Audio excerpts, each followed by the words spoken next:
tempo que roubado foi não poderá se comparar a tudo aquilo que o Senhor tens preparado ao que clamar.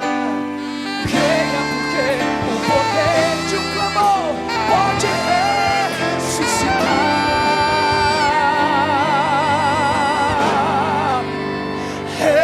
Esse eu quero de volta.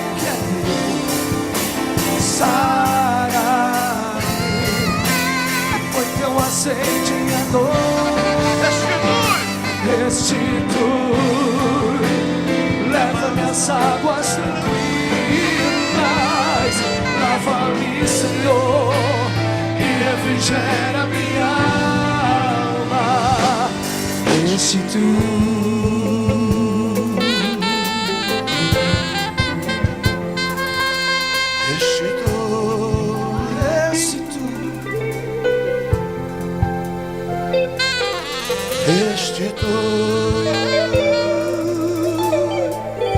Obrigado, Jesus. Obrigado, Senhor. Amados, eu vou orar pela palavra de Deus agora. Pastor,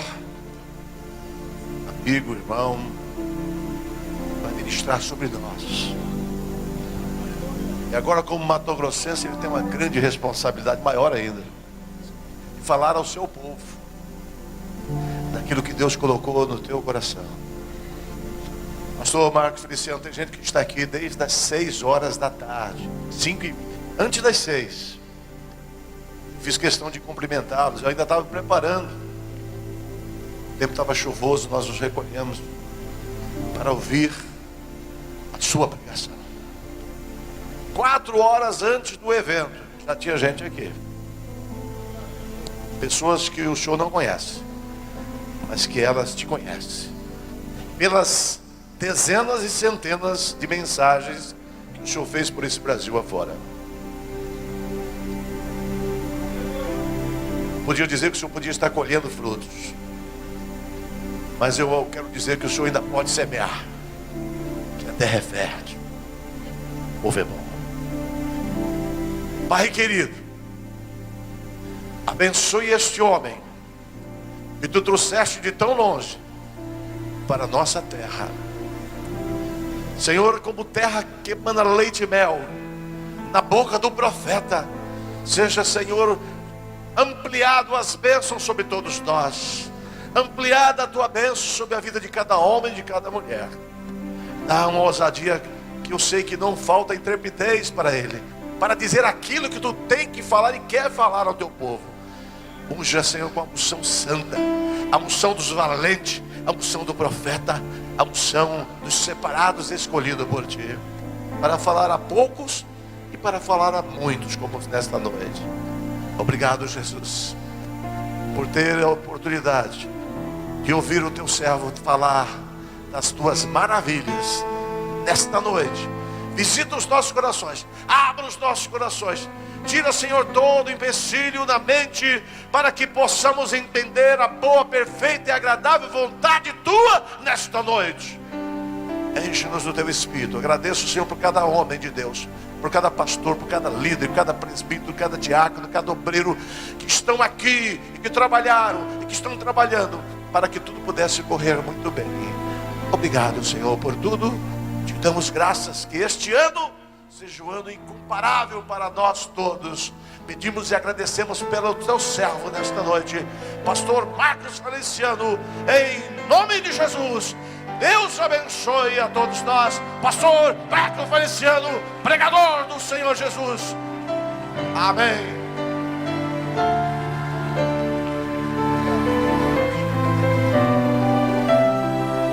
Aleluia. Uma vez mais eu convido a igreja a abrir as suas Bíblias, se possível de pé, em honra à palavra do Senhor, que é insubstituível.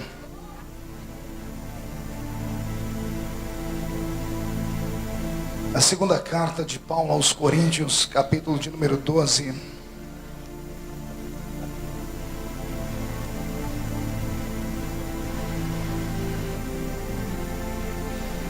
Quero aqui deixar os meus agradecimentos, mais uma vez, ao pastor Osmário, que é o presidente desse santo ministério, pela amizade, pelo carinho, pelos conselhos, ao pastor Osemário, que representa aqui o Comec, que é o presidente do Conselho de Pastores de Cuiabá, mais uma vez ao meu companheiro, o deputado estadual João Malheiro, as pessoas que estão me acompanhando do estado de São Paulo, o Charles, que virou um irmão, Deus te abençoe, o Dr. Bauer, que está aqui, faz assim, Bauer. Bauer é aquele ali, tem a cara do Sean Connery, né? Quando eu falo isso, ele fica todo emocionado, né? É o chefe do meu gabinete em Brasília hoje, Deus te abençoe, Bauer. E a todos os que aqui estão, ao Rafael, né? Ah, você fez a barba? Hoje, quando ele foi almoçar comigo, ele estava parecendo um gadareno. Irmãos, lembram do gadareno? Aí agora está parecendo um anjo, né? Deus te abençoe, viu? O Rafa virou um irmão, um irmãozão. Deus abençoe a todos. Pastor Roberto Marinho, que está aqui na minha retaguarda, preparado para trabalhar. Segunda Epístola de São Paulo aos Coríntios, capítulo de número 12, versículo 9 a seguir. Quem encontrou, diga amém. Quem não encontrou, peça misericórdia. Gente que não achou ainda. E então ele me disse: a minha graça te basta, porque o meu poder se aperfeiçoa na fraqueza. De boa vontade, pois, me gloriarei nas fraquezas, para que sobre mim repouse o poder de Cristo. Pelo que sinto prazer nas fraquezas, nas injúrias, nas necessidades, nas perseguições, nas angústias por amor de Cristo, porque quando estou fraco, é aí que sou forte. Feche a Bíblia, coloque no banco, pegue na mão da pessoa mais bonita do seu lado. Se não tiver ninguém bonito aí, venha pegar na minha mão aqui. Aperte a mão da pessoa com carinho até ela falar aleluia. Pentecostal que não faz barulho está com defeito de fabricação, não é? Vamos orar. Pai, nós te exaltamos, nós te glorificamos, e nós entendemos que uma vez mais este púlpito será o palco da sua revelação, e esta igreja será o local da tua habitação nesta noite. Antes que eu comece a desenrolar os seus segredos, cerque esta igreja com a sua glória, e num raio de 5 quilômetros onde houver um demônio alojado, eu dou a esses demônios segundos para sumirem daqui, porque se não sumirem, serão queimados pelo poder da sua glória que aqui será manifesta.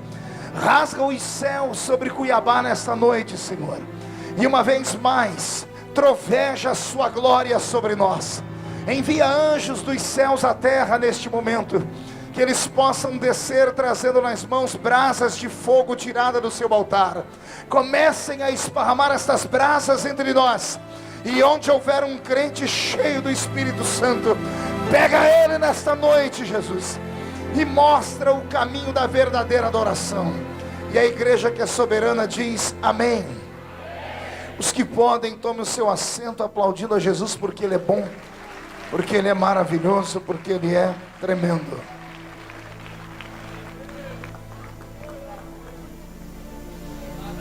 Glória a Deus. Senhoras e senhores, noiva do Cordeiro, simpatizantes da nossa fé, autoridades constituídas, amigos que vieram de longe ou de perto, e as pessoas que num futuro muito próximo vão estar nos assistindo através da TV, com esta mensagem que o Senhor nos dará de presente nesta noite. Eu ministro o Evangelho de Cristo desde criança. Eu tinha 13 para 14 anos, quando tomei um microfone como esse pela primeira vez, e tomei gosto pela coisa. Nunca mais soltei. E quando eu agarro o microfone, só Jesus para arrancar ele da minha mão. No Rio Grande do Sul me chamam de pregador de tiro longo. Ou seja, começa a falar e não para mais, né? E hoje eu estou inspirado. Eu acho que lá pelas 2 da manhã a gente acaba essa reunião aqui. Alguém fica comigo aqui até as 2 da manhã? Deixa eu ver. Então, só para não perder o costume, dê um grito daquele capaz de acordar a cidade toda.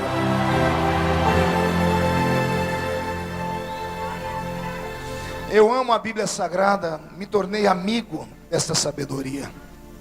A Bíblia não é apenas um livro religioso, como muitas pessoas pensam. A Bíblia é um livro filosófico. E oxalá a raça humana toda lesse esse livro antes de sair de casa, antes de tomar decisões, antes de governarem, o mundo seria um pouco melhor. Eu aprendi nas páginas deste livro que existem direitos e existem deveres do ser humano para com aquilo que é divino. Todas as vezes que praticamos o bem, recebemos do Senhor o devido pagamento.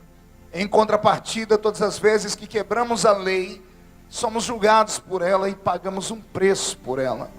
O fardo só não é mais pesado sobre nós, porque temos um advogado assentado à direita do Pai.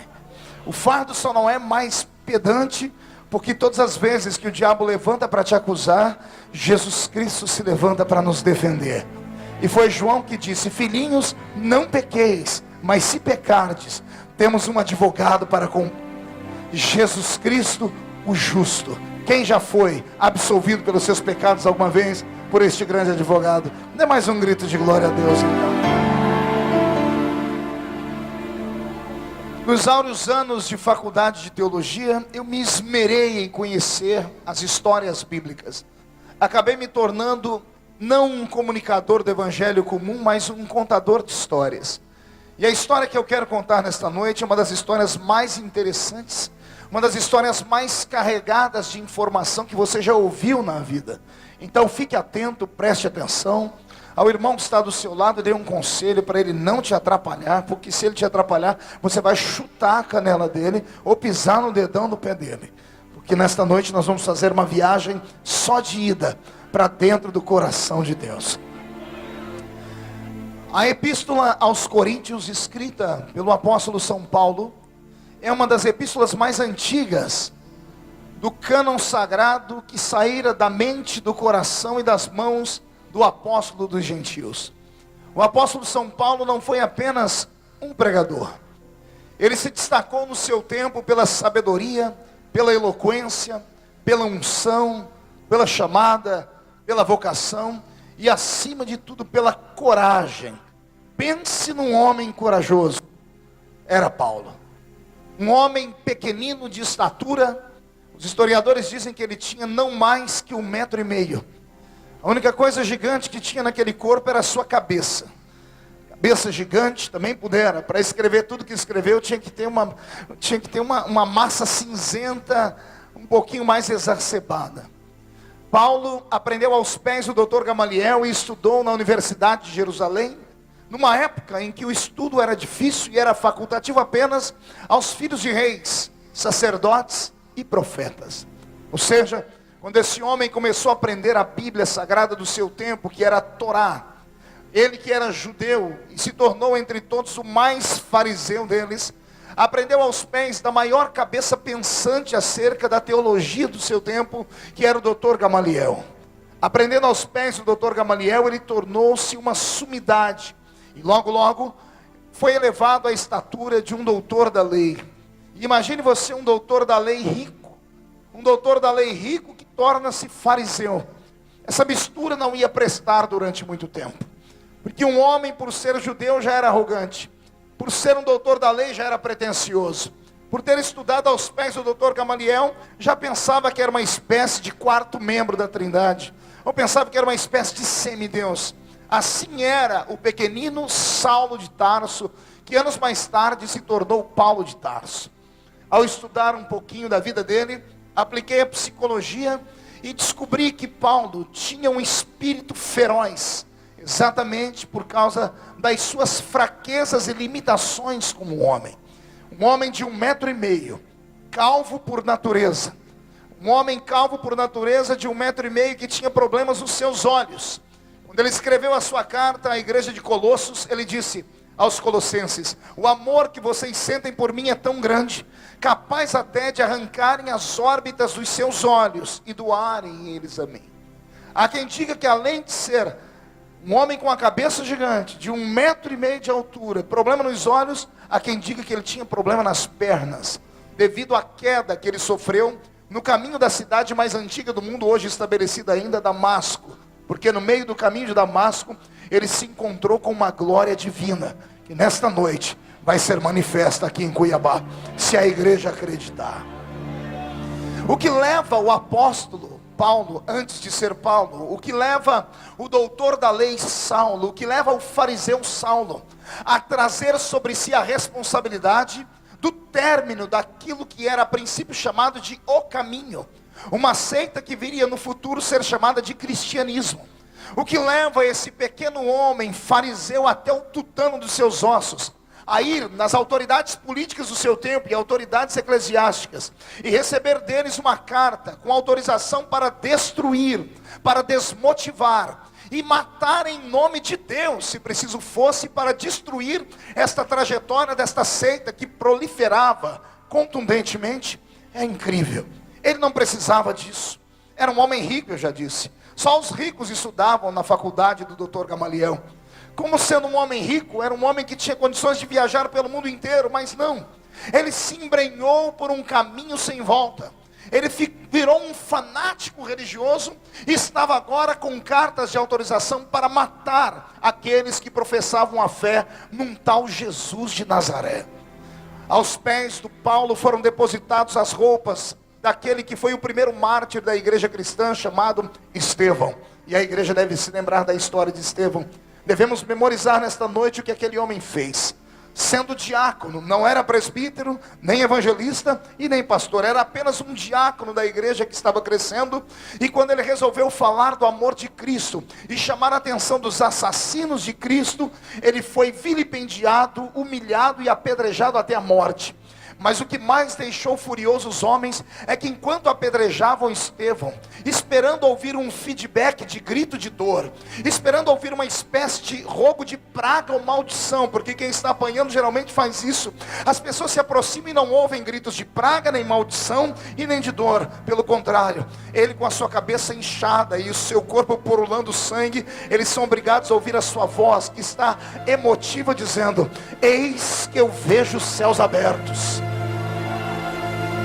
Quando alguém percebe que ele está dizendo que vê os céus abertos, ele grita mais alto: e vejo o Filho de Deus assentado à sua direita. Quando ele ouve isso, as pessoas continuam apedrejando, e ao invés de ele amaldiçoar, ele diz: Pai, perdoa-os, porque eles não sabem o que fazem. Foi um tapa de luva de pinica na cara de Satanás. Satanás começou a aprender com Estevão que o homem que conhece Jesus, que a mulher que conhece Jesus, ele vai às últimas consequências por ele. Quem aqui está disposto a ir às últimas consequências por amor ao seu Deus? Então dê mais um grito de glória para acordar a cidade toda.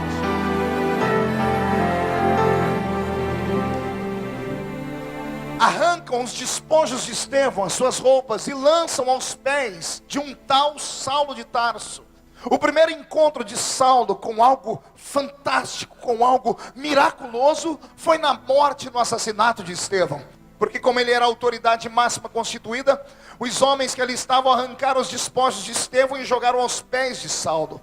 Isto mexe com o meu coração. Pergunte por quê. Só falo se todo mundo perguntar. Porque Saulo poderia ter impedido aquele latrocínio. Paulo poderia ter impedido a morte daquele jovem que não havia matado ninguém, que não havia roubado ninguém, que não havia defraudado ninguém, que não havia adulterado com ninguém. Ele apenas estava expressando a sua filosofia, a sua crença em alguém que mudou o coração dele.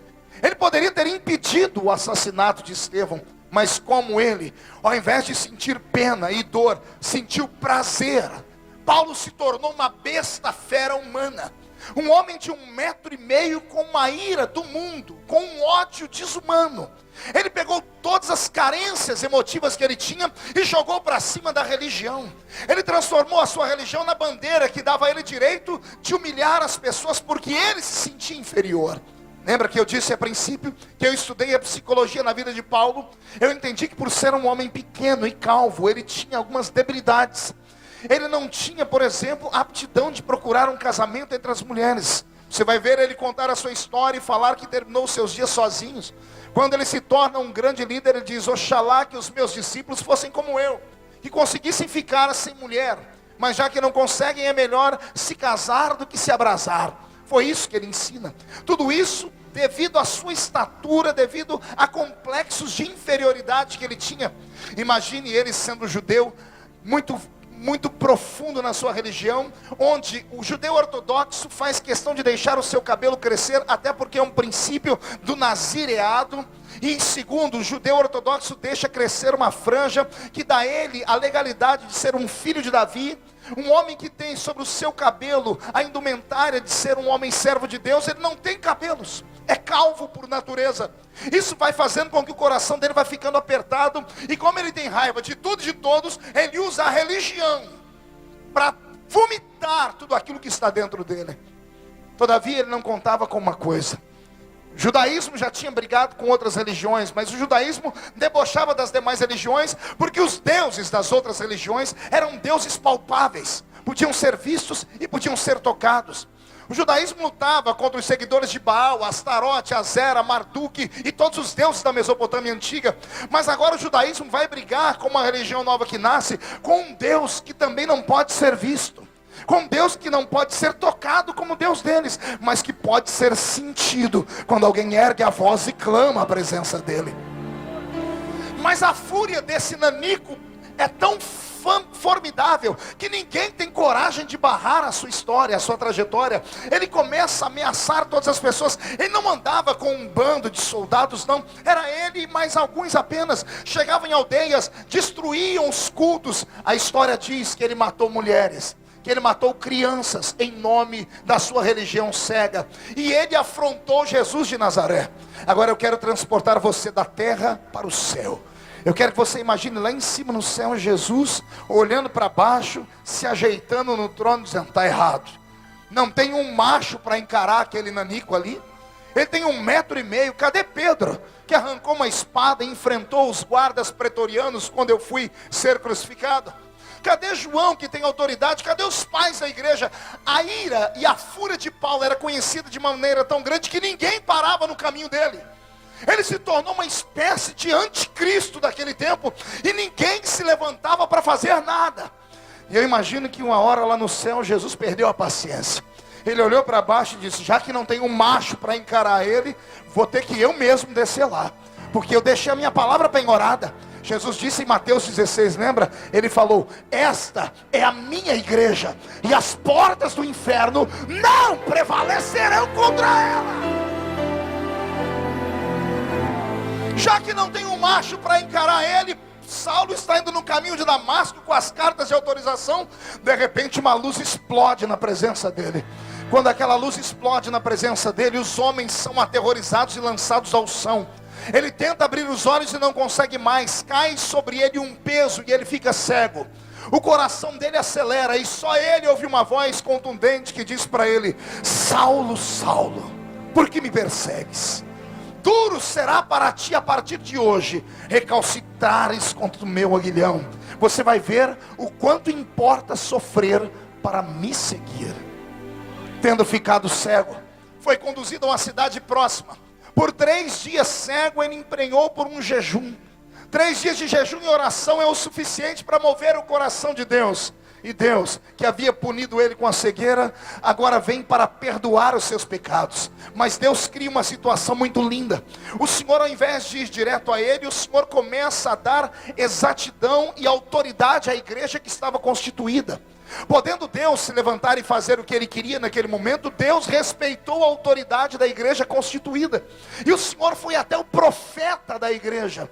E estava um certo homem chamado Ananias. E o Senhor disse: Ananias, levanta-te, desce a rua chamada direita. Tem alguém lá que você vai ungir para o santo ministério. Penso eu em Ananias, um bom crente, agora servo de uma igreja que já existe há alguns anos, se preparando, pegando a sua credencial de pastor, pegando a sua pastinha e o óleo da unção. Quando ele coloca a mão na maçaneta e vai sair, ele devia ter saído direto, mas ele resolveu falar com Deus antes, dizendo: Senhor, qual é o nome do homem, do servo que eu vou ungir? Lá do céu, Deus todo feliz disse: Saulo de Tarso.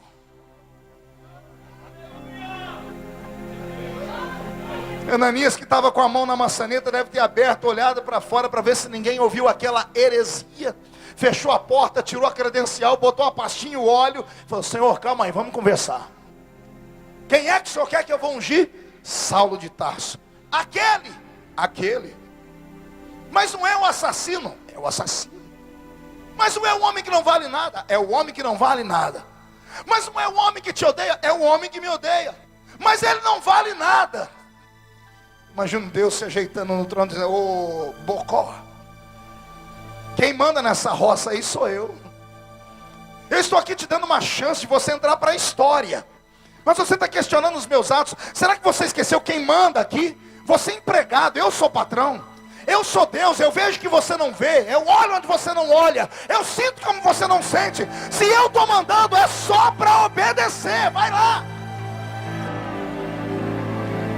Penso eu em Ananias dizendo: Senhor, mas o alto clero da igreja não vai aceitar. A convenção de Jerusalém não vai aprovar. Ele não vai passar no crivo. E Deus olhando do céu dizendo assim: rapaz, faz o que eu estou mandando, porque se ele não presta para vocês, para mim ele é um vaso escolhido. Eu abro um parênteses nessa noite para começar a resgatar vidas que estão sendo mortas aqui dentro. Eu abro um parênteses para falar com pessoas que estão aqui e estão me assistindo em casa, para falar sobre a sua chamada. Não há nada que o homem possa fazer para prejudicar a sua história, a não ser que você pare para dar ouvido a eles. Não me interessa onde é o seu passado, o que você fez ontem, não me interessa se você fez isso ou aquilo. Se Deus olhou para você e disse: é você, amigo, será você. Não, você não entendeu, eu vou repetir. Se todo mundo diz que você não presta, se as pessoas da sua igreja dizem que você não vale nada, se as pessoas falam porque você só tem 2 dentes na boca, o zagueiro e o atacante, porque você é analfa de pai e beta de mãe, porque você caiu de paraquedas, porque você não tem você não tem um organograma na sua família de militância evangélica, se as pessoas dizem que você não pode ser porque o seu pai não é pastor, o seu avô não é pastor, o seu tataravô não é pastor, se você acreditar nisso, você vai terminar os seus dias do jeito que você está aí. Olhe para alguém do seu lado e você vai ver como tem algumas pessoas estranhas aqui. A pessoa não abre a boca nem para respirar. O olho está seco, parecendo olho de sapo que morre no dia de enchente. O corpo está paralisado, parecendo uma estátua de museu. Isso aqui, com todo respeito, não é um velório, não é uma missa. Isso aqui é um culto de adoração a um Deus vivo. E quem está aqui tem chamada desse Deus vivo. Então, se você tem essa chamada, se você acredita no que eu estou dizendo, pare de ouvir esses outros. Podem ser profetas, podem ser líderes de ministérios. Se eles dizem que você não tem chamada, alguém lá em cima vai brigar por você. E quando Deus põe a mão dele, o homem tem que tirar a dele. Nesta noite eu quero te dar um conselho: não espere a unção que vem da horizontal. Ai, Jesus, é sério isso. Eu estou dizendo, não espere a bênção que vem dos homens, embora os homens possam te abençoar, mas eles não podem te consagrar. O máximo que eles podem fazer, se estiverem em espírito, é reconhecer a sua chamada, porque a consagração da verdade, ela não vem da horizontal, ela vem da vertical, ela vem do céu. Tudo que o homem dá, o homem tira. Tudo que o homem dá, o homem tira. Você acha que eu estou empolgado com a minha campanha política? É claro que eu estou feliz, mas não estou empolgado, porque eu sei que as pessoas que me deram os votos para ser deputado federal, e foram 212 mil votos, ontem me deram, mas amanhã podem não me dar mais, porque eu fui ungido como político aqui na esfera dos homens. Agora, como pastor, ninguém pode tirar, porque aí eu não fui ungido aqui, aí eu fui ungido de lá para cima, para baixo, entende? Eu estou político, mas sou pastor, e vou carregar essa unção profética lá para dentro. Já estamos fazendo uma bagunça naquele lugar lá, já tem gente endemoniado caindo para o chão. Jesus já está curando, e eu acho é pouco, porque esta nação ainda vai gritar com os peitos abertos na rua: Jesus Cristo é o Senhor do país, desse Brasil. Quem concorda comigo, levante a mão direita, chacoalhe a mão direita, peça licença ao irmão do seu lado, põe a mão no ombro dele ou dela, agarre e diga: depois que virou deputado, o médico falou para não contrariar ele. Então agarra o ombro do irmão, agarrou, chacoalha até ele fica irritado, irrita ele. Isso, chacoalhe e diga: Deus te trouxe aqui para isso. Chacoalhe ele. Diga: Deus te trouxe aqui para isso, para sacudir a sua chamada. Se você tem uma chamada, agarra ela, segura ela.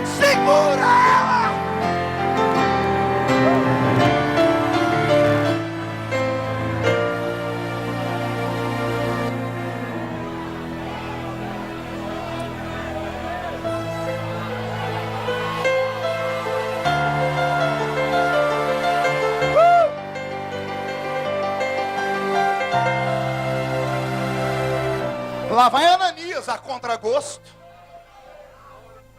Derramou óleo na cabeça de Saulo. O óleo desceu sobre os olhos e as escamas caíram. O Senhor dá um novo nome para ele. Não é mais Saulo, agora é Paulo. A igreja de Jerusalém se reúne porque a notícia esparrama. Um tal perseguidor se converteu. O camarada curado saiu no meio da rua e fez uma pregação que arrancou tatu da toca e sabiá do toco. É sério. O povo falou, nós nunca ouvimos ninguém pregar desse jeito. Também pudera. O homem tinha uma cabeça desse tamanho. Aprendeu aos pés do Dr. Gamaliel. E agora está cheio do Espírito Santo. É covardia. Ele tinha o que nenhum da escola apostólica tinha. Nenhum dos 12 tinha cultura como tinha Paulo. Nenhum dos 12 estudaram na escola do Dr. Gamaliel. Só Paulo.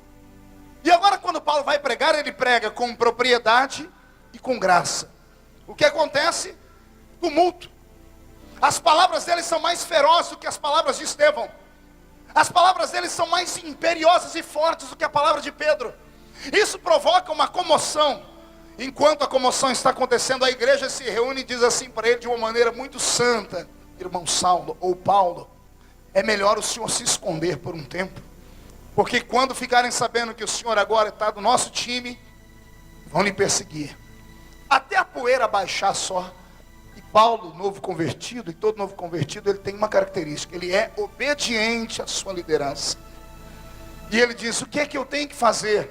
E a igreja diz para ele, volta para casa. Espera um pouquinho. Daqui a pouco a gente te busca. Não perguntaram para ele como é que ele ia comer. Pastor, mas o senhor disse que ele era rico. Ele era rico enquanto era judeu fariseu.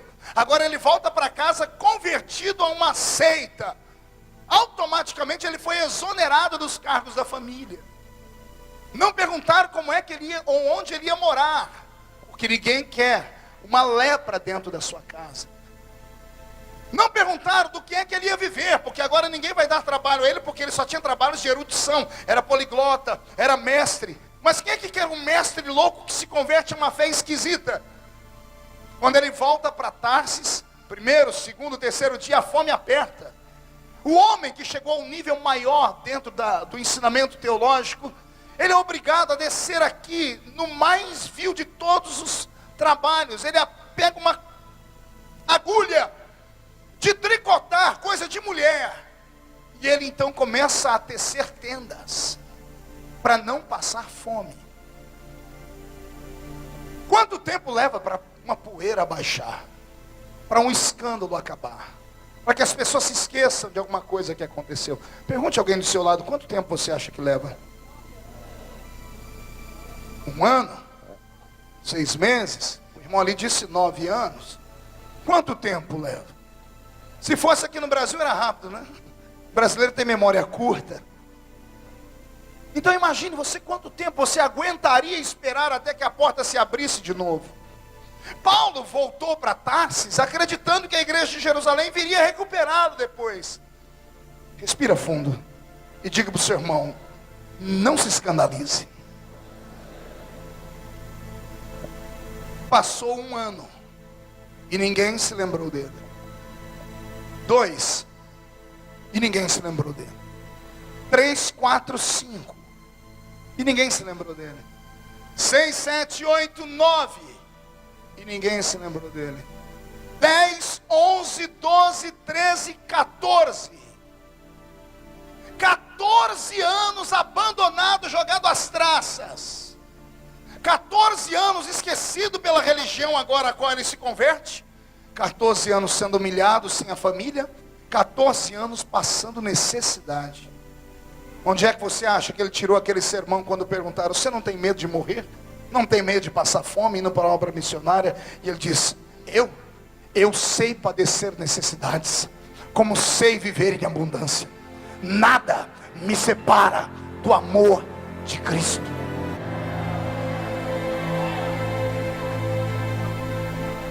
"14 anos abandonado." Agora abra um parênteses, olha para o sermão e diga, se segure. Porque o pastor vai pregar agora como um revolucionário. Aguenta. Meu pensamento: o que é que levou a igreja de Jerusalém a desperdiçar um talento como o de Paulo?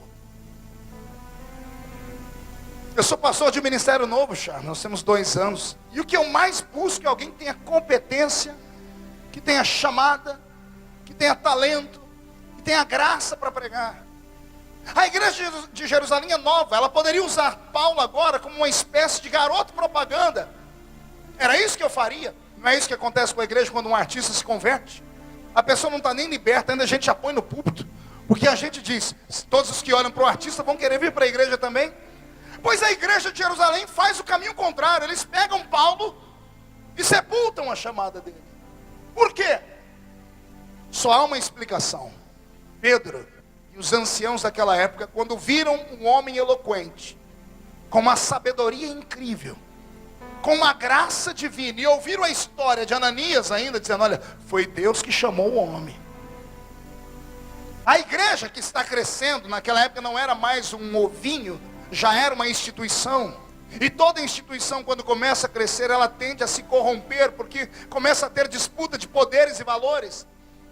Começaram a enxergar nele um concorrente.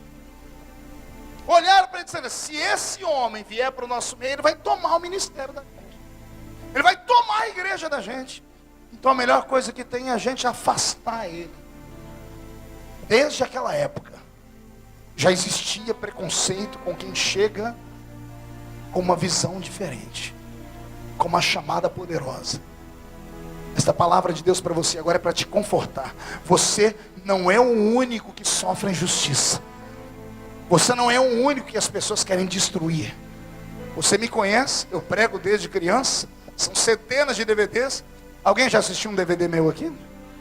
Que dia que você me viu pregar alguma coisa que não tenha tocado a sua alma? Desde criança, eu só faço isso. Eu não sei fazer mais nada, a não sei pegar um microfone e pregar. Fui chamado para isso. E por que é que eu sofro até hoje tantas perseguições? Simples, porque eu penso. A maioria das grandes igrejas não querem que você pense. A maioria das grandes igrejas querem que você seja apenas conduzido. Porque sendo conduzido você pode se transformar em tudo, até em curral eleitoral. Nós não podemos ser pessoas que andamos apenas dizendo amém para tudo, como Maria vai com as outras. Não, devemos conhecer a verdade, porque quem conhece a verdade é liberto por ela. O que dizer de João Hus, João Savonarola, John Knox, Martinho Lutero e tantos outros mais? Todas as vezes que eles se levantaram com uma mensagem poderosa, tentando ir contra um conceito de valores desmerecidos, foram chamados de heréticos. Foram chamados de homens de Satanás. Queimaram alguns, arrancaram a cabeça de outros. Mas quando você luta por uma verdade, essa verdade cresce dentro de você. Você não suporta ver o povo ser conduzido às mazelas e às misérias. O que está faltando na nação brasileira não são pregadores, porque graças a Deus não tem um celeiro cristão como esse no mundo. O que falta na nossa nação não são cantores, porque cantores, graças a Deus, temos bastante. O que está faltando no meio e no métier evangélico são pensadores, são revolucionários, são homens e mulheres capazes de mudar o curso de uma igreja que está sem norte e sem sul.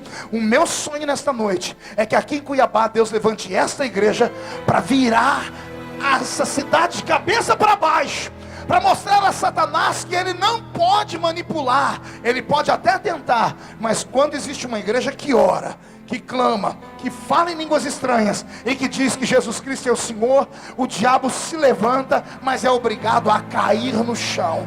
Se essa igreja concorda comigo, dê mais um grito de glória a Deus. Meu conselho para você que está aí sem dar um glória a Deus, e não é porque não quer, é porque já não acredita mais. Meu conselho para você que já pregou, profetizou, mas de repente por causa de algum coração que nunca te entendeu, arrancaram os seus sonhos, é esse: homens não podem tomar o que é seu. Homens podem colocar uma vírgula, mas estão proibidos de colocar um ponto final, meu companheiro. Se você aguentar o tranco das mazelas da solidão, se você aguentar o frio da cisterna, José, Se você aguentar por um momento o cheiro dos leões na cova, Daniel, se você aguentar ficar na caverna de Adulão, Davi, com seu inimigo e poupá-lo, vai chegar o dia em que Deus vai te colocar em uma catapulta, e Ele vai te jogar no alto, e Ele vai te colocar numa distância tão alta, que os homens não vão conseguir te tocar mais. Eu profetizo que nesta noite eu não prego para uma igreja, eu prego para líderes de um avivamento. Eu estou pregando aqui para homens e mulheres que vão abalar o estado do Mato Grosso. Quem crê nisso, pega esta palavra e tira o pé do chão para adorar.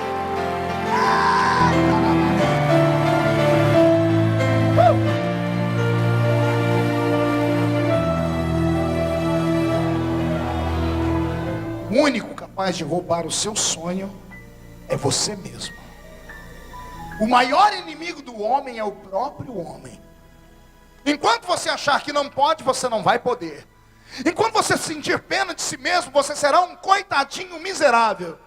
Mas se nesta noite esta palavra te pegar e você sair daqui dizendo assim: eu vou chegar lá, não tem demônio no inferno, não tem homem na terra, não tem sistema político no mundo, e não tem anjos no céu que possam com você, porque a Bíblia diz que você e Deus junto são a maioria e podem saltar muralhas. Quem vai saltar muralhas essa noite? Quem vai saltar muralhas essa noite?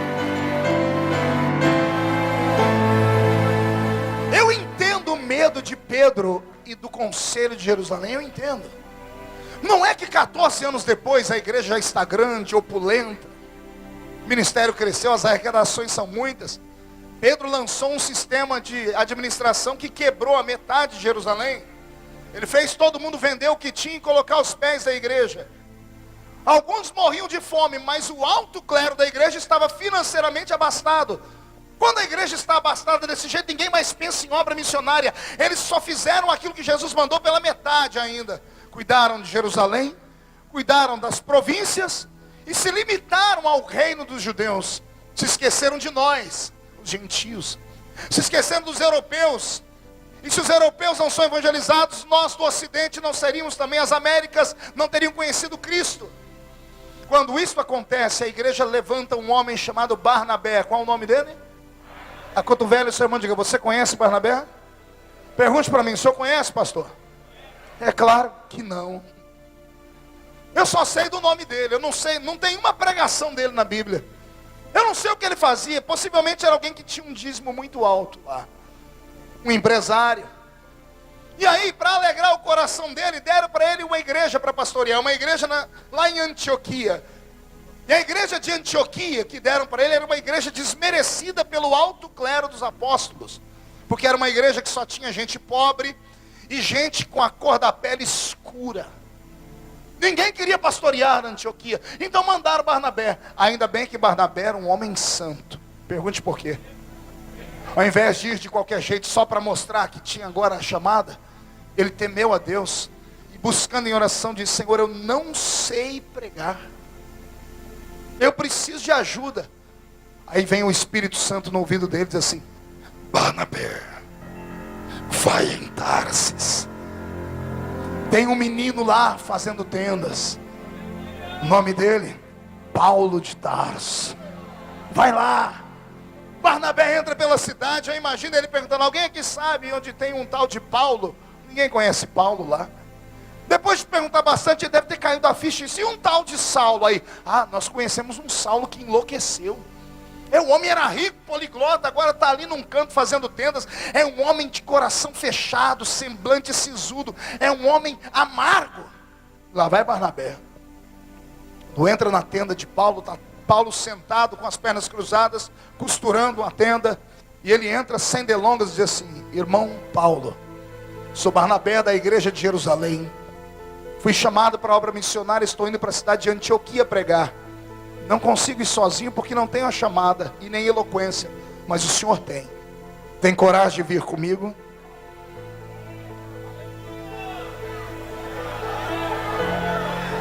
Tem coragem de abraçar a obra missionária comigo? Respire fundo. Pergunte ao seu irmão: o que você responderia?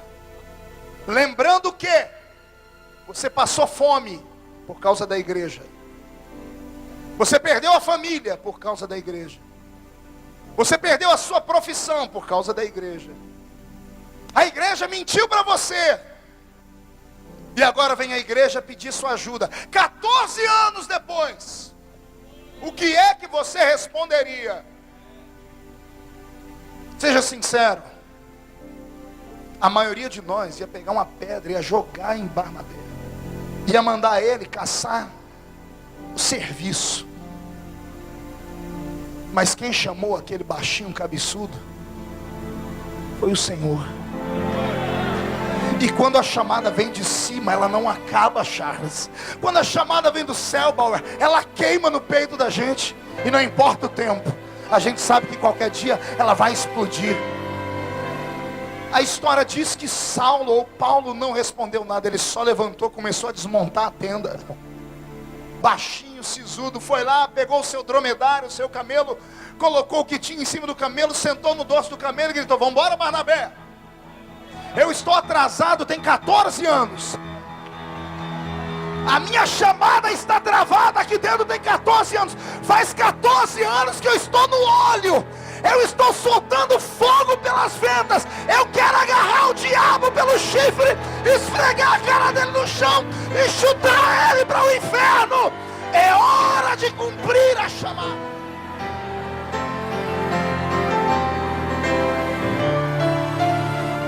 Ei, aguenta.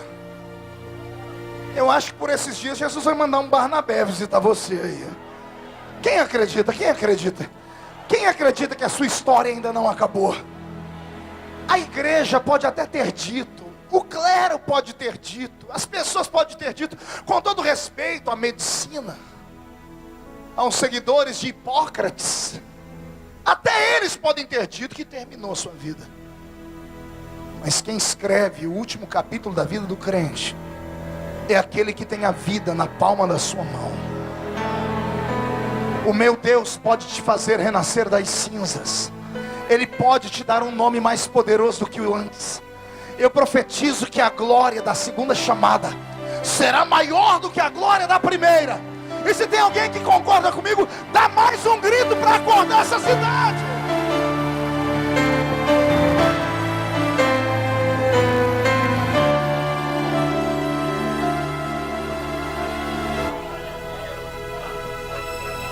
(14 anos cheio do Espírito Santo, orando. 14 anos com dons enterrados. Quando ele sai para pregar em Antioquia, é uma avalanche. Em menos de um mês a igreja explode em crescimento. Porque além de sabedoria e intelecto, esse tal Paulo de Tarso tem unção, tem graça e glória. Os sinais acompanham ele. Paralítico anda, cego vê, surdo ouve. Onde ele passa a igreja explode. Saindo de Antioquia ele vai para Colossos, de Colossos para Tessalônica, de Tessalônica vem a Grécia, passa por Éfeso a primeira vez, é expulso de lá, depois ele volta para a cidade. A notícia é que ele está plantando igreja em tudo quanto é lugar daquele mundo antigo. A história narra que ele evangelizou sozinho todo o continente asiático, sem ter um avião, sem ter um carro possante, do lombo de um cavalo ou nos barcos, dos quais por 3 vezes ele naufragou. É um herói. Pedro enxergou isso nele, Pedro sabia do potencial dele, e ele também é inteligente. Pergunte por quê. Sabendo que ele foi expulso da igreja, ou pelo alto clero, ele não se mete com os judeus, porque lá já tinha congregações. Ele vai abrir trabalho entre os gentios. Ele vai arrancar toco onde ninguém nunca foi, para mostrar que quem tinha chamado ele, ia com ele, ou no vale, ou na montanha. Uma espécie de Abraão se despedindo de Ló, lembra? Abraão e Ló, depois da briga dos pastores, Abraão disse: escolhe para onde você quer ir, Ló. Só tinha 2 caminhos, ou Sodoma e Gomorra, que estavam na planície, ou as montanhas. E Ló não é bobo, diz: eu quero as planícies. E Abraão disse: então siga, porque eu vou para a montanha. Abraão não tem medo, porque ele sabe quem chamou ele. Deus estará com ele no alto da montanha, ou onde ele for. Aguenta essa história. Deus será contigo onde você estiver. É assim. E agora que ele planta essas igrejas, A notícia esparrama e depois de anos, os crentes que se converteram entre os gentios, o sonho deles é ir a Jerusalém conhecer a sede. É natural que isso aconteça. Quantas vezes vocês aqui não foram a São Paulo nos shows do Voz da Verdade? Por quê? Essa igreja é baseada neles. Quantas vezes os católicos não vão até Aparecida aqui no Brasil, ou o sonho deles é irem até o Vaticano? Isso acontece. Quantos muçulmanos não sonham em ir a Meca? Toda a sede da grande religião recebe a visitação. E não é diferente lá. Os gentios começam a fazer caravanas e ir para a igreja sede em Jerusalém. Aí começam os problemas. Pergunte por quê. Chegam os crentes dos gentios. Os crentes entram pela igreja de Jerusalém falando em línguas e chorando. E os crentes que estão lá dentro começam a olhar e dizer: mas quem que é esse povo? A roupa não é igual a nossa. O cabelo é diferente. As mulheres são mais pintadas. Os homens são esquisitos. Ei, o que é isso aí? Quando perguntam para eles: vocês são crentes de onde? Eles dizem: nós nos convertemos com a pregação do apóstolo Paulo. Pregação de quem? Qual é o nome do apóstolo? Aqueles crentes que tinham uma língua maior que a da minha gravata correram lá para o alto clero e disseram assim: gente, tem um tal de apóstolo Paulo pregando aí, fazendo um fuzuê. A notícia vai indo a boca miúda até que chega no ouvido do pastor presidente da igreja de Jerusalém, que é Pedro. Problema: Pedro, sentado no concílio da convenção, diz: como é que é? O povo está se convertendo com a pregação de quem? Apóstolo o quê? Paulo. Irado, carcomido pela religião que já está envelhecendo, Pedro diz: quem consagrou ele a apóstolo? Chega um tempo em que os homens se preocupam com títulos. Querem saber se você é de A, B ou C. Querem saber se você é isso ou se é aquilo. Imagine você e não conte para ninguém. Quando eu comecei a pregar, Jesus me abriu as portas do maior evento do Brasil. Me apresentaram como pastor, mas eu não era pastor. Pastor, o senhor mentiu? Não, eu omiti. É diferente. Ninguém me perguntou se eu era pastor, ué. Me apresentaram, está aqui o pastor Marco Feliciano. Quem me apresentou tinha divisas altas, ninguém questionou. E eu preguei. E virou pastor Marco Feliciano. E aquela glória, Jesus cura, paralítico anda. Fui parar fora do país.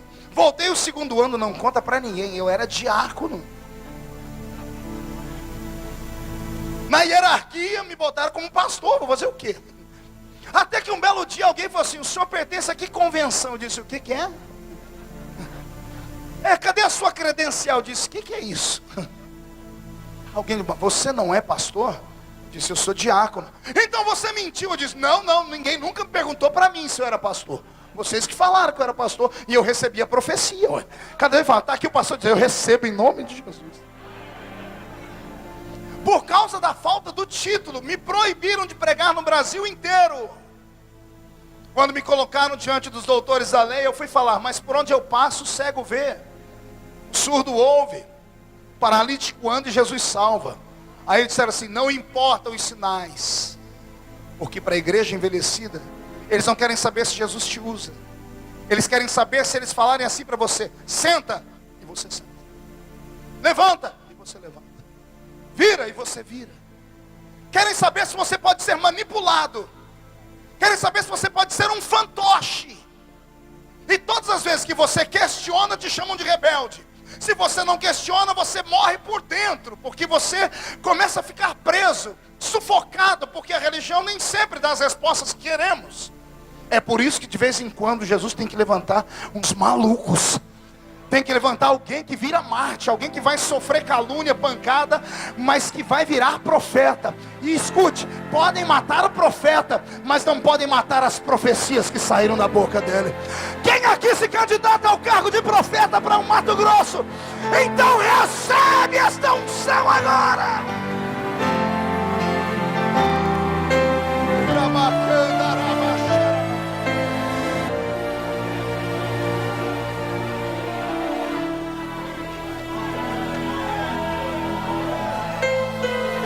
Eu estou vendo pessoas chorando, pastor Daltro. Tem pessoas que vieram hoje aqui para receber a cura da sua chamada. Você já havia perdido a sua chamada, a sua história. Jesus está dizendo hoje: você não pode perder aquilo que eu te dei. Reage, ressuscita, sai da cova. vai se arrastando, mas não dê brecha ao diabo, não dê ousadia aos seus inimigos de ficarem rindo em cima de você. Você pode ter perdido tudo, mas faz igual um companheiro nosso da Bíblia, que até a família foi embora. Está todo mundo rindo de você, dizendo que você está morto. Agarra um caco de telha, bobo, e mostra para eles: Deus não toma tudo, não. Deus deixou um caco de telha na minha mão, ó. Caco de telha vai na ferida e me coça, porque eu não tenho mais unhas. Ele dorme do meu lado como se fosse um ursinho e não reclama de mim. E hoje eu levanto ele como se fosse um troféu da vida e digo: eu sei que o meu Redentor vive e em breve se levantará para me socorrer. Reage! Reage! Não desista da sua chamada. Não negocie a sua unção. Não se entregue.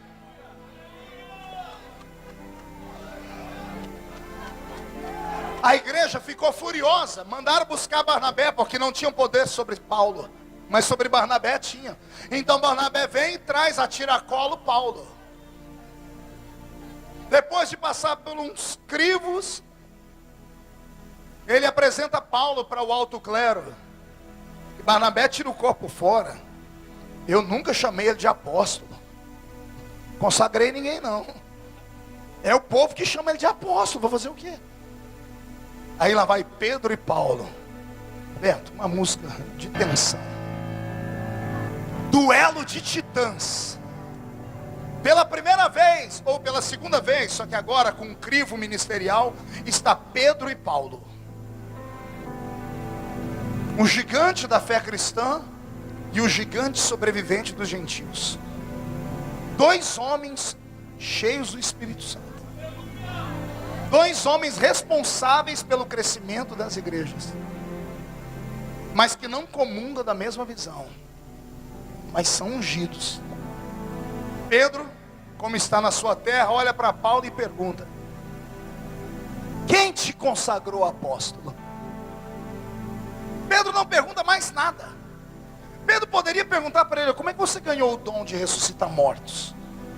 Por que os cegos veem onde você passa e o surdo também? Pedro foi na lata: quem te deu o credencial desse ministério? Paulo inclina a cabeça. Isso virou pregação na igreja de Corinto depois. Conta até 10, porque Pedro é sanguíneo colérico e Paulo é sanguíneo depressivo. Duas personalidades que se juntavam a explodir tudo. Então alguém tem que recuar. O depressivo recua, que é Paulo. E Paulo diz para ele: eu conheço um homem. A resposta à pergunta: quem te fez apóstolo? E Paulo vem e diz: eu conheço um homem, que se no corpo não sei, se fora do corpo também não sei. Há 14 anos atrás, lembra Pedro dessa data? Quando vocês me mandaram embora daqui, 14 anos. Há 14 anos atrás, foi arrebatado até o terceiro céu. E viu coisas inefáveis, que não é lícito contar nem para você que é o presidente desse ministério. É sério demais. Paulo está dizendo assim: Pedro, cabia a vocês como igreja me evangelizar. Cabia a vocês me admoestarem, me ensinarem os dogmas da igreja. Mas vocês não tiveram coragem. Me expulsaram daqui. E eu não morri, porque Deus me sustentou. Eu imagino Paulo dizendo, um dia dormindo, desanimado e chorando, pensando que tinha sido esquecido. Quem me visitou foi o próprio Cristo. E ele disse: se não te colocam na escola teológica da igreja cristã de Jerusalém, eu te levo para a escola teológica do céu. Se Pedro não te ensina os dogmas da igreja, eu te ensino. É por isso que toda vez que Paulo vai pregar, ele diz: tudo aquilo que eu vos ensinei, eu aprendi direto com o Senhor. Isso aqui é para te motivar a acreditar que a sua chamada não morreu. Aquele profeta Banguelo, lá daquele culto de vigília, que abriu a boca e disse para você: vou eu te usar, não era mentira não. A palavra pregada naquele dia no culto, que te fez queimar o coração, não era uma emoção barata, não. São os métodos que Deus usa para falar. Aquele sonho profético que você teve não era um sonho de barriga cheia. Eu estou pregando para homens e mulheres que têm chamada. Agora acredite na sua chamada. Não, vou falar de novo. Acredite na sua chamada. Acredite que Deus está contigo e ponto final. Sabe qual é o nosso problema às vezes? É perdermos a sensibilidade daquilo que é divino e passarmos a esperar as respostas virem da terra. Quando eu saí à política, e eu uso isso porque é o fato mais recente, eu recebi convites, isso em outras épocas, e preguei contra a política, e de repente vem Jesus de novo me dá uma chance, aí eu fui orar, como orei das outras vezes. Só que das outras vezes o Senhor nunca falou comigo. Da última vez Deus falou. Eu tive um sonho.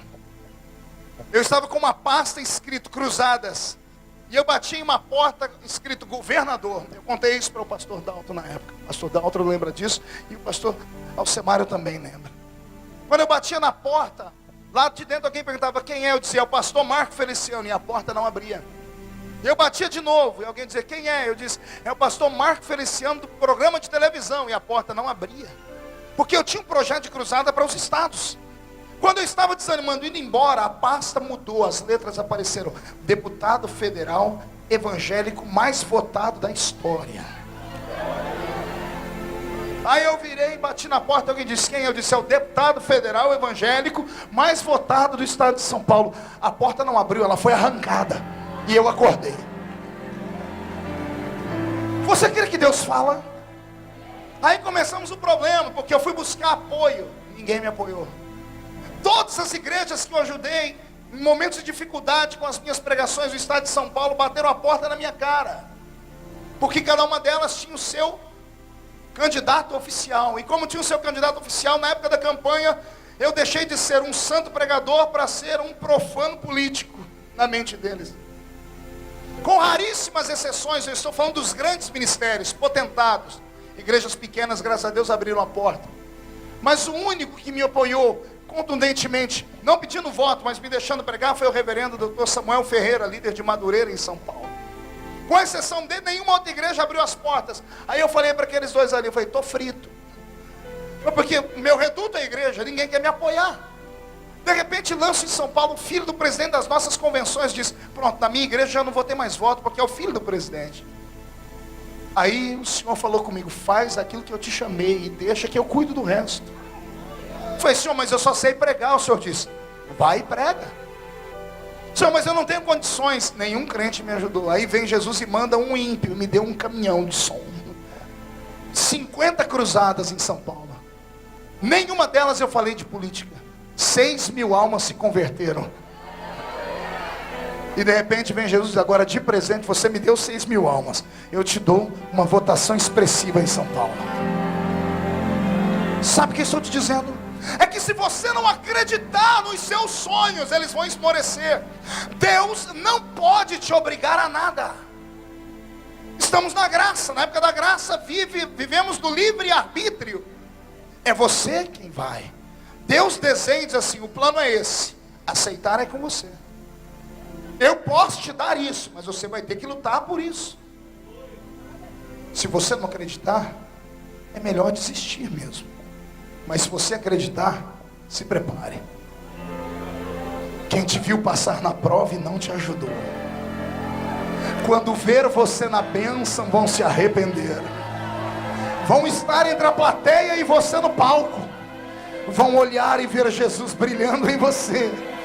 E quem sabe no seu pensamento você vai dizer, meu Deus, como vale a pena a gente ser fiel. Na verdade a minha prova tinha um gosto amargo, mas a minha vitória hoje tem sabor de mel.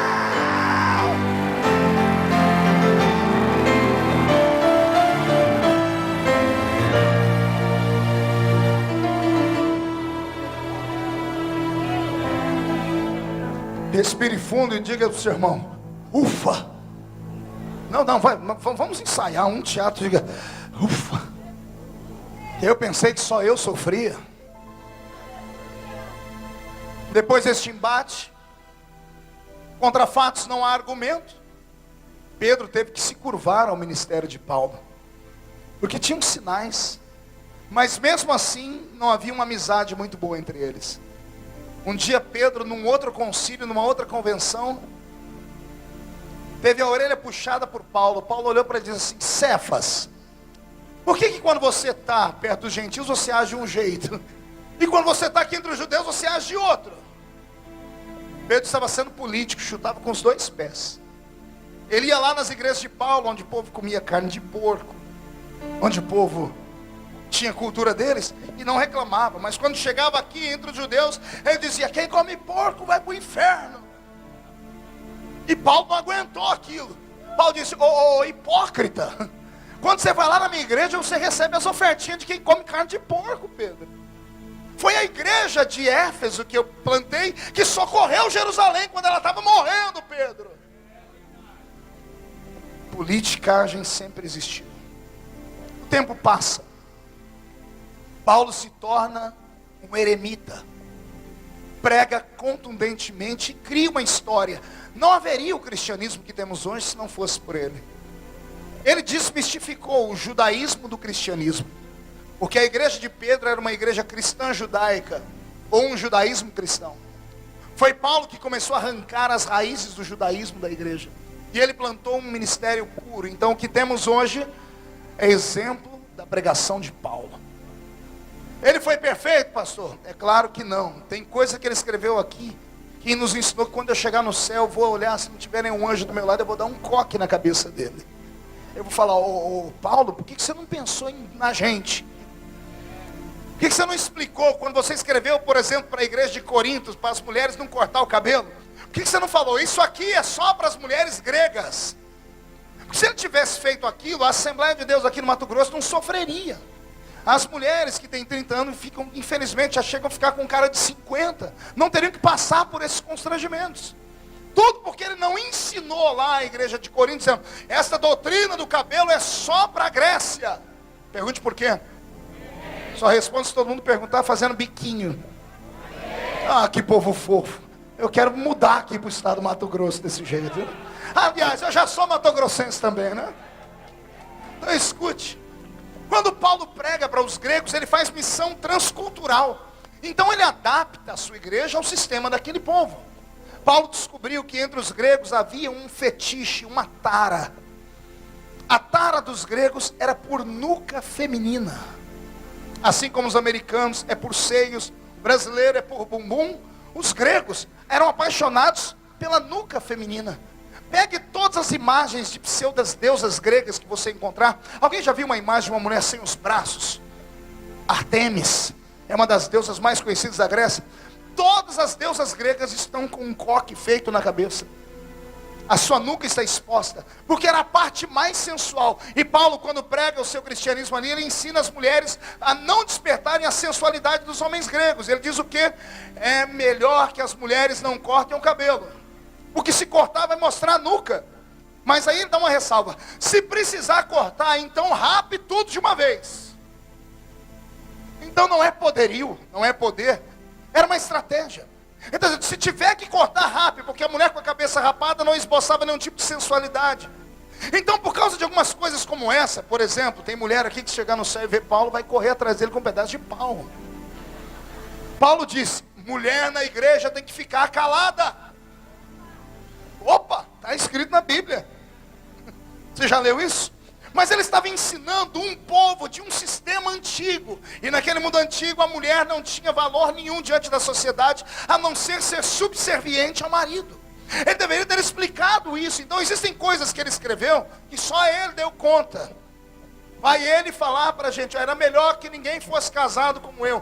Aí tem um monte de problema dentro de igrejas de vertentes cristãs, como por exemplo o catolicismo, que segue a vertente de Paulo. E a maioria dos padres acabam com problema de pedofilia ou de escândalos.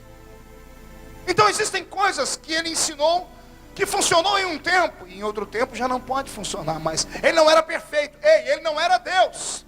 Era só um homem. Era um... Não ouvi, era um... Acotovela os sermões, diga: você vai conhecer o homem agora. Beto, uma música bem triste.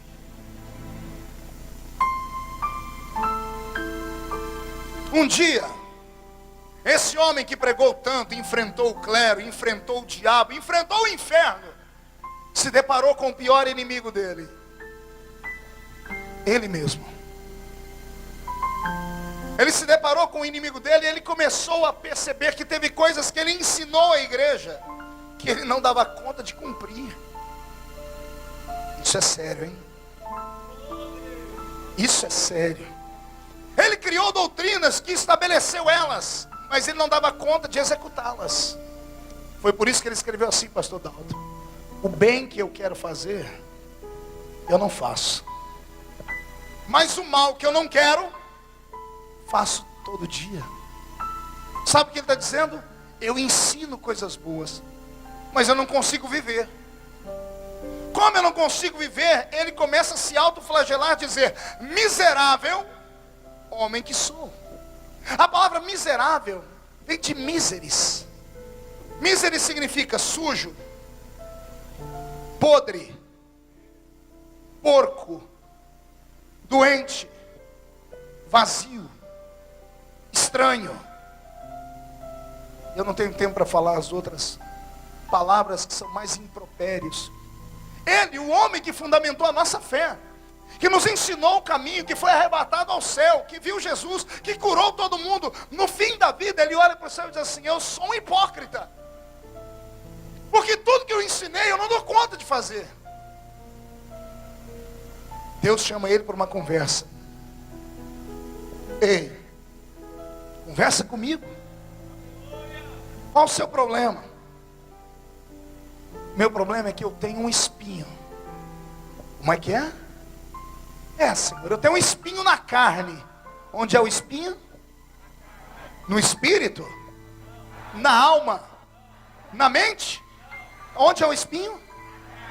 Respira fundo. Pergunte para o seu irmão: em que parte da carne?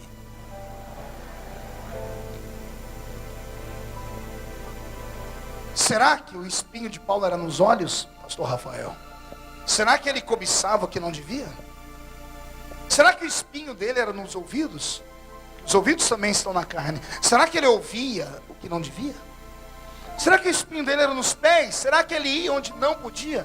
Será que era nas mãos? Será que ele pegava o que não devia? Será que era no coração? Será que ele sentia o que não podia sentir? Eu vou parar por aqui para não escandalizar vocês. Onde era o espinho dele? Ele só diz que é um espinho na carne. E Deus diz: e o que acontece com esse espinho? Ele diz: Senhor, eu tenho vergonha de falar, então eu vou criar uma parábola. É um mensageiro de Satanás, que vem e me bate no rosto e me joga no chão. Quer interpretar tudo? No original não está escrito Satanás ou Satan, está escrito Diablos, porque Satanás e diabo são nomenclaturas de um mesmo ser. Só que se tem dois nomes é porque tem duas vertentes. Satanás é adversário, mas diabo é acusador. Ao traduzir o Satanás, então Paulo está dizendo: eu tenho um adversário que manda mensageiros. Mas quando você pega no original da palavra, ele está dizendo: eu tenho um acusador. É mais profundo. Ele tem um espinho, aonde?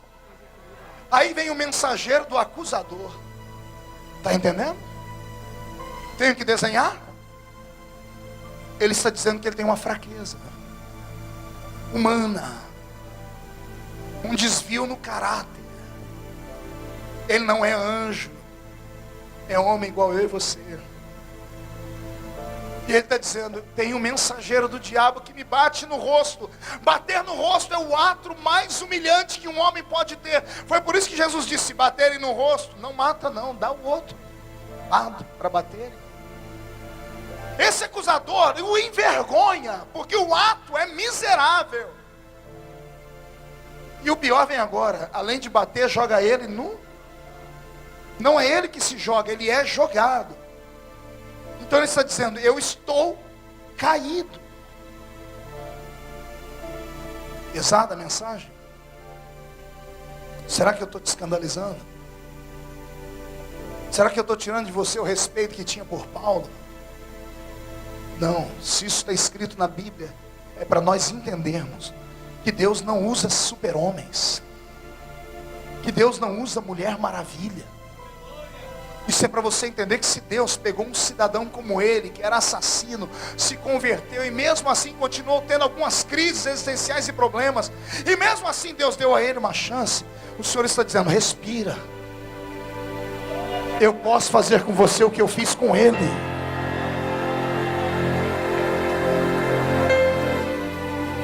A sua fraqueza não invalida o poder dele na sua vida.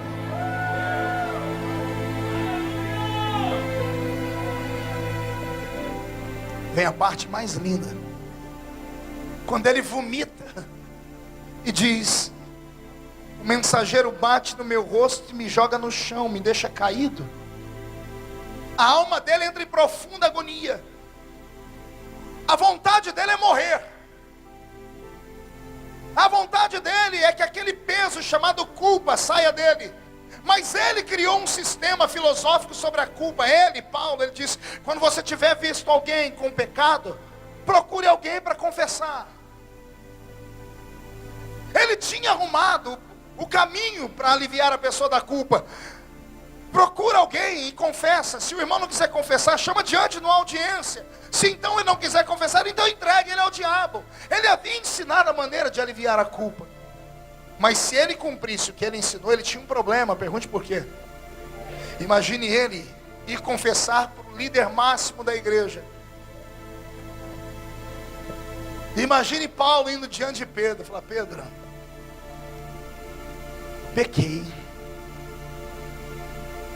Pedro, eu estou caído. Eu tenho um espinho na carne. Pode imaginar o que Pedro faria com ele ou não? Vamos lá. Pense. Eu imagino Pedro abraçando, chorando, dizendo assim: Paulo, eu preferia ver você morrer do que ver esse momento chegar.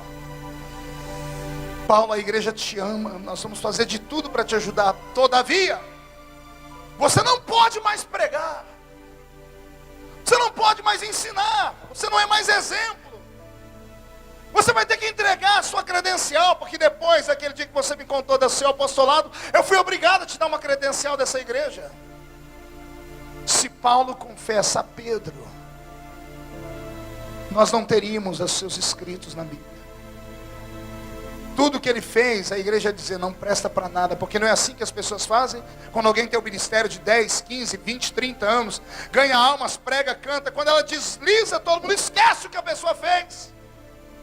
Nós não teríamos a Bíblia na mão.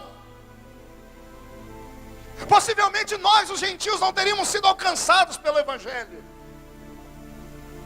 Como Paulo está sentindo o peso de todas as almas que dependiam dele, que acreditavam nele, ele não procura Pedro. Então ele deixa de ir pelo secretário e vai direto para o dono da obra.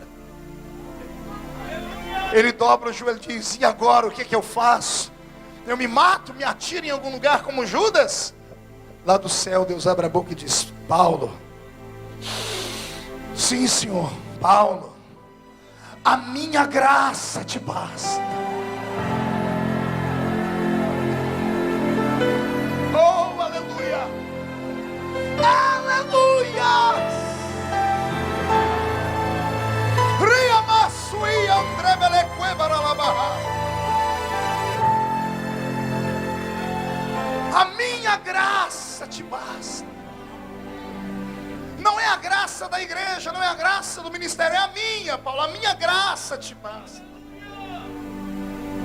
Ele enxugando as lágrimas: olha, mas como que a sua graça me basta? Aí o Senhor diz: o meu poder, Paulo, se aperfeiçoa na tua fraqueza.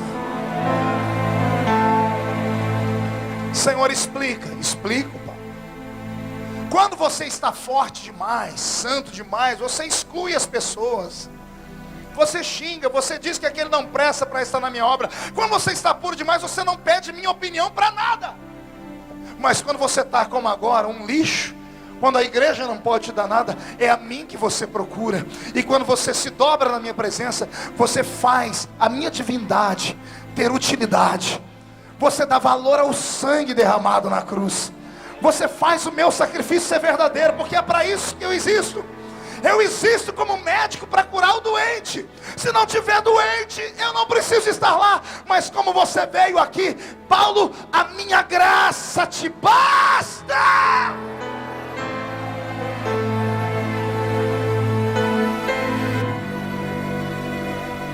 Ele se alivia, olha para o céu e escreve o que ele escreveu para nós.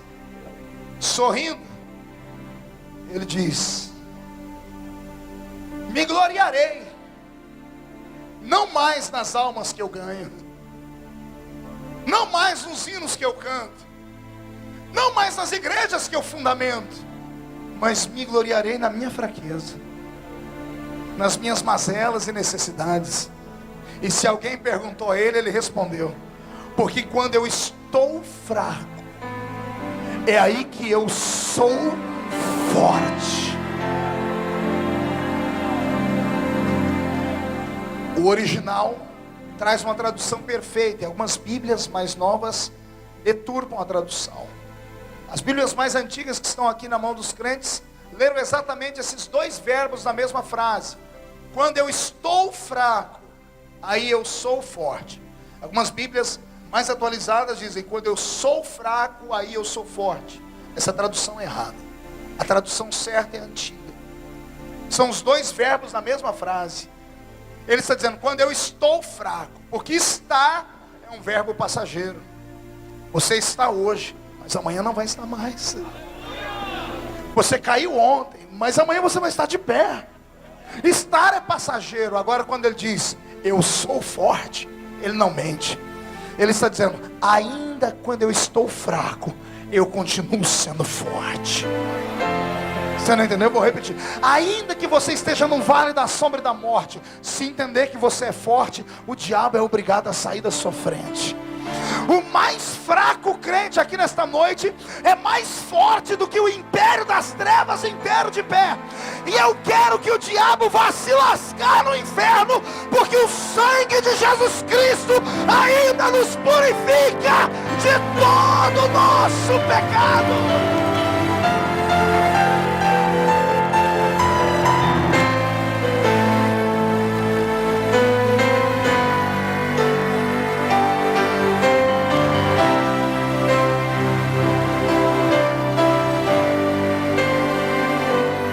Toda a igreja de pé.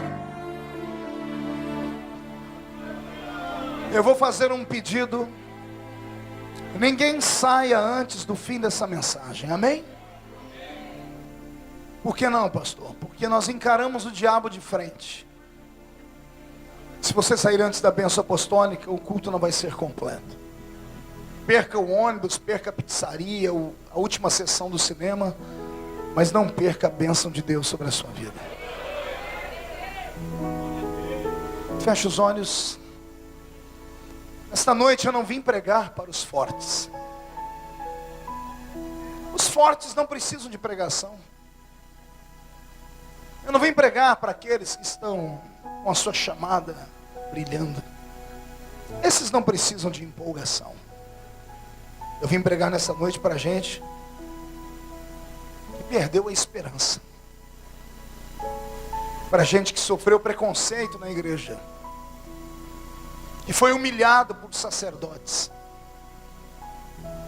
para pessoas que eram tão contundentes na palavra, falavam como salmista: o zelo pela tua casa me consome.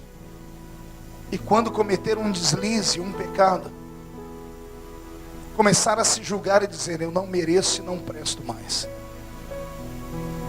Existe uma forma de alívio, e a frente desse altar é o palco desse ambiente. A igreja toda vai fechar os olhos, e eu vou fazer um convite, que é difícil, mas se você acreditar que Deus está falando com você, pode ser o recomeço da sua história. Deus vai te dar uma nova história nessa noite. O meu convite para você é esse: sai da sua tenda, sai do meio dos seus parentes e familiares que só sabem te acusar, E vem para dentro da visão que Deus está te dando. Se você sair e vir, Deus vai te fazer contar as estrelas do céu e a areia do mar. Se você sair do seu lugar e vir aqui, eu vou orar com você. E quando você atravessar a porta de saída, Deus vai reescrever a sua história.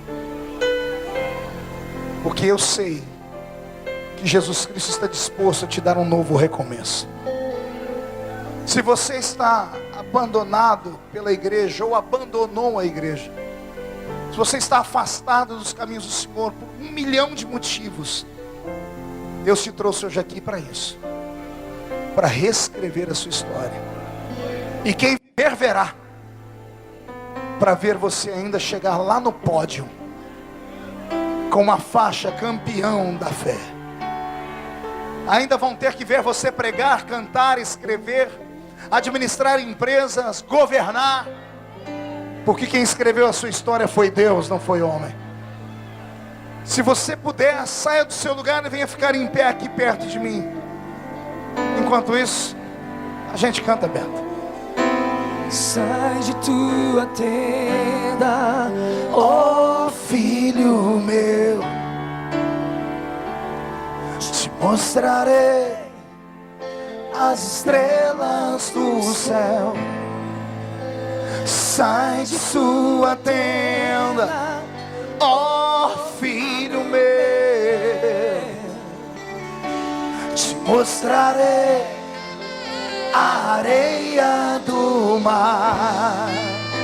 Será que podes contar?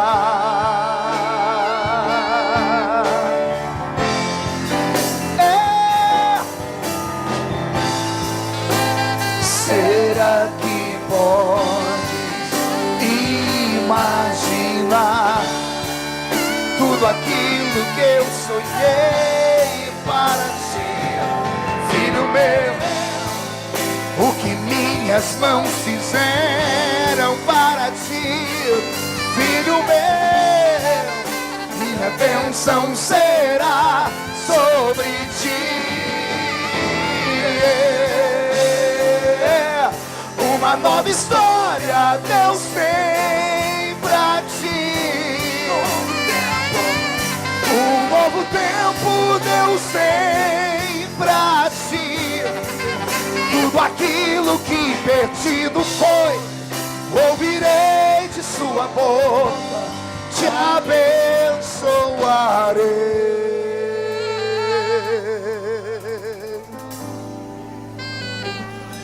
Pegue na mão de alguém que está do seu lado.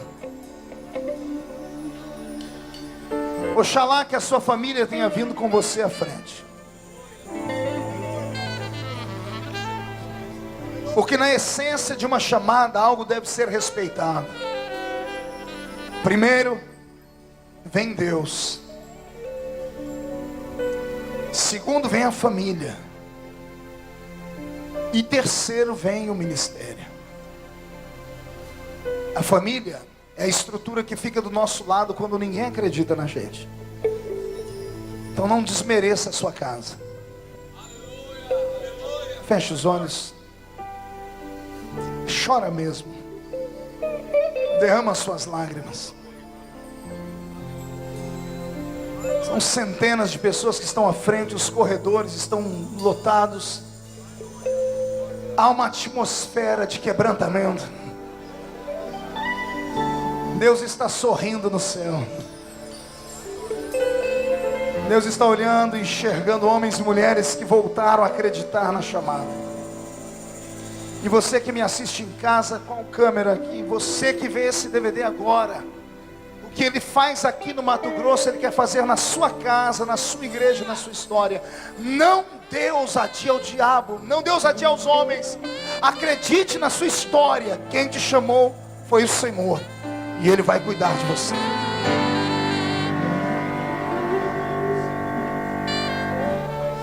Sai de sua tenda, ó filho meu, te mostrarei as estrelas do céu. Sai de sua tenda, ó filho meu, aleluia. Te mostrarei a areia do mar. Será que pode? Comece a contar. Tenta contar.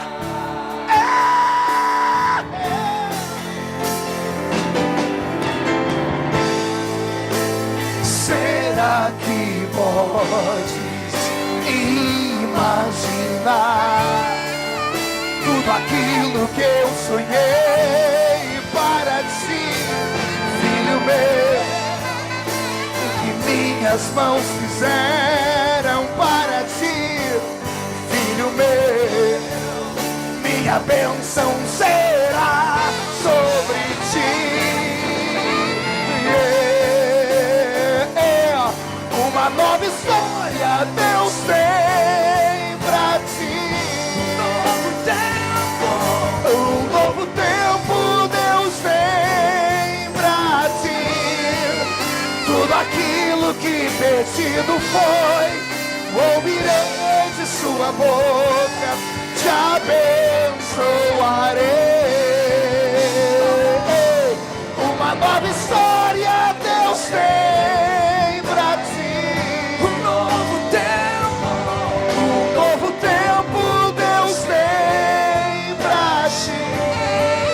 Tudo aquilo que vencido foi, ouvirei de sua boca, te abençoarei.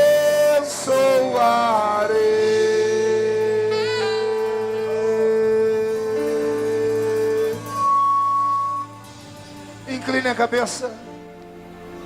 Segure a pessoa pelo braço, não pela mão, pegue no braço. Feche os olhos. A minha oração nesta noite será a oração de um sacerdote. Eu preguei como um profeta, mas vou orar como um sacerdote. Pai,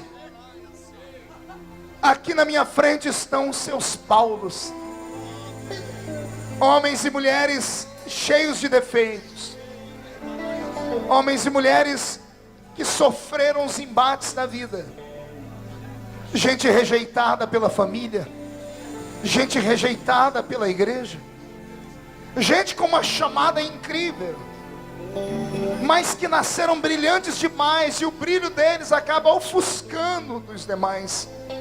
Por brilharem tanto, despertaram a inveja, despertaram os ciúmes de gente pequena. E os pequenos, Senhor, criam ciladas de morte. E por isso alguns que vieram à frente estão vivos por fora, mas por dentro estavam mortos. Mas eis que nesta noite, o mesmo Espírito que soprou no vale de ossos secos, começa a soprar na Igreja Voz da Verdade do Mato Grosso. Cuiabá está sendo sacudida pelo hálito do Todo-Poderoso Deus. Ressuscita este ministério, Pai. Ressuscita este profeta. Ressuscita esta profetisa. Ressuscita agora, agora, já.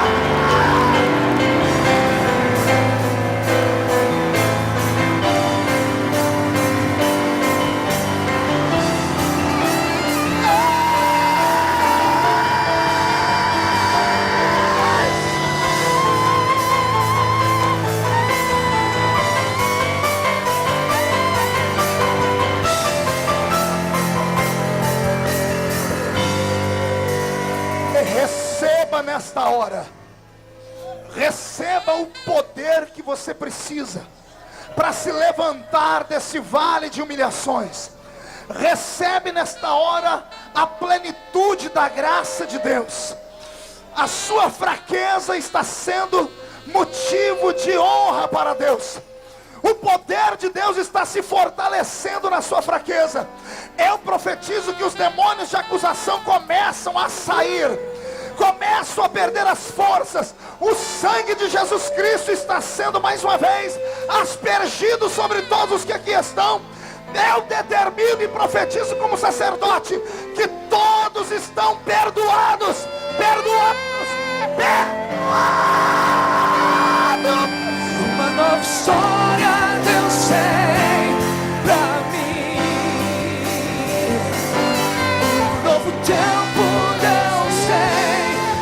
ti.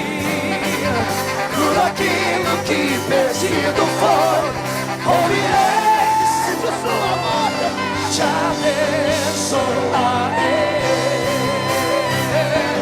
Uma nova história Deus tem pra ti.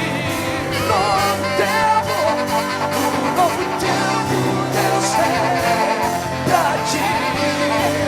Tudo aquilo que perdido foi, ouvirei de sua boca, te abençoarei. Quem pode levantar a mão direita para o céu nesse momento? Chacoalhe ela. Faça uma tomada disso. Diga comigo, eu profetizo, Pai, que todos os demônios de acusação que tentaram roubar a minha chamada estão na palma da minha mão agora. Fecha a sua mão. Eu vou contar até 3. Você vai jogar no chão e vai pisar em cima. 1. Você está perdoado. 1,5. A sua chamada é grande. 2. Quem viver verá. Para ver onde Deus vai colocar o seu nome ainda. 2,5. Esse ministério, pastor Daltro, vai crescer a 100 por 1, porque a misericórdia de Deus habita nesse lugar. 3. Jogue no chão. Piso em cima.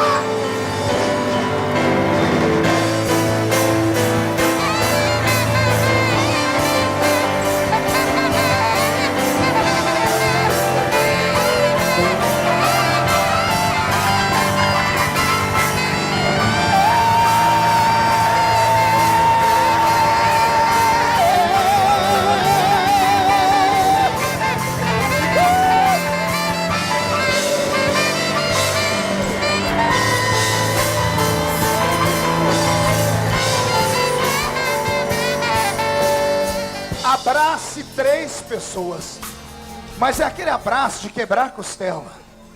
Abrace, gaste um tempo e profetize. E diga aos seus irmãos: a sua chamada ainda vai dar o que falar, porque uma nova história Deus tem para ti. Glória a Deus. Vai, Beto. Uma nova história Deus tem pra ti. Cante, vamos. Um novo tempo Deus tem pra ti. Erga a tua voz. Tudo aquilo que perdido foi, ouvirei de sua boca, te abençoarei. Levante suas mãos e declare bem forte: uma nova história Deus tem pra ti. Um novo tempo Deus tem pra ti. Tudo aquilo que perdido foi, ouvirei de sua boca, te abençoarei.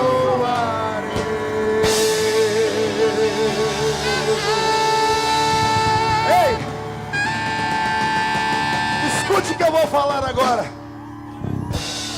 Respira fundo.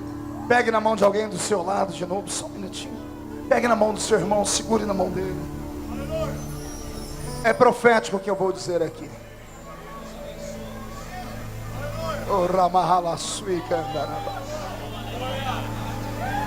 Vou profetizar sobre essa cidade. Pai, abra os ouvidos do diabo para que ele me escute em alto e bom som. Cai fora, Satanás! Estamos em guerra! Abala Cuiabá! Só quem crê dá um pulo para cima, uma salva de palmas e um grito de glória!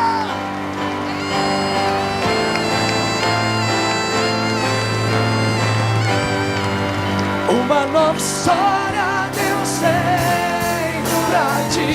Um novo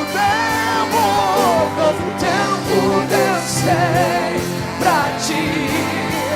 Tudo aquilo que perdido foi, ouvirei de sua boca, te abençoarei. Uma nova história Deus